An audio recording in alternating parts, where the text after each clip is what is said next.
কেউ পালিয়েছে স্বামীর বাড়ি,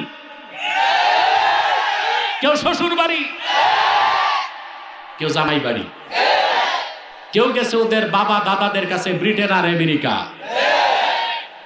তওবা করে বিগত অন্যায়ের প্রায়শ্চিত্ত করার আগ পর্যন্ত বাংলাদেশে আর সেই ব্যবসা চলতে দেওয়া হবে না।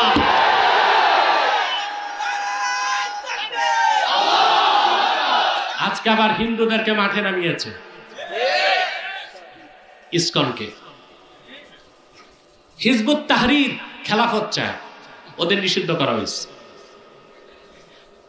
মাদ্রাসা বন্ধ করা হয়, বিভিন্ন সংগঠনকে নিষিদ্ধ করা হয়, কিন্তু যে ইসকন সরাসরি সন্ত্রাসী কাজকে হাতে নিয়েছে, জাতীয় পতাকার উপর তাদের ধর্মীয় গেরুয়া পতাকা উঠালো, বাংলাদেশের মানুষের অন্তর্বর্তী সরকারের কাছে দাবি হচ্ছে একটি সন্ত্রাসী সংগঠন হিসেবে ভারতের র কর্তৃক পরিচালিত ইসকনকে বাংলাদেশে নিষিদ্ধ করতে হবে।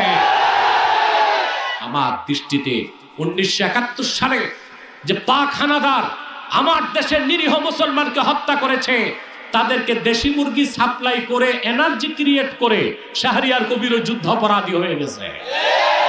আমরা তার ফাঁসি চাই। শাহরিয়ার কবির সহ যারা ভারতের দালালি করেছে এতদিন, তারাও হচ্ছে যুদ্ধাপরাধী, দেশের শত্রু। দ্রুত ট্রাইব্যুনালে তাদের ফাঁসির আদেশ দিতে হবে।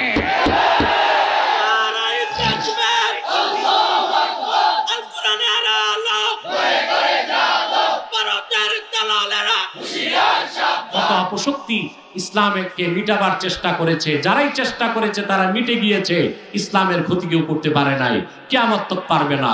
ইসলাম হচ্ছে আল্লাহর নূর, এটা চেরাগে মুহাম্মাদি। যতদিন এই পৃথিবীতে নদীতে জোয়ার আর ভাটা হবে, সমুদ্রের পানিতে ঢেউ সৃষ্টি হবে, বাতাস প্রবাহিত হবে, পাখির কলরব হবে, গাছের পাতা নড়বে, সূর্য উদিত হয়ে অস্ত যাবে, ততদিন পর্যন্ত আল্লাহর নূর দিন ইসলাম চেরাগে মুহাম্মাদি পৃথিবীর মানুষকে আলো বিতরণ করতেই থাকবে। আল্লাহ রাব্বুল আলামিন বলেন, লা তুহাররিক বিহি লিসানাকা লিতা'জালা বিহি ইন্না আলাইনা জামআহু ওয়া কুরআনাহু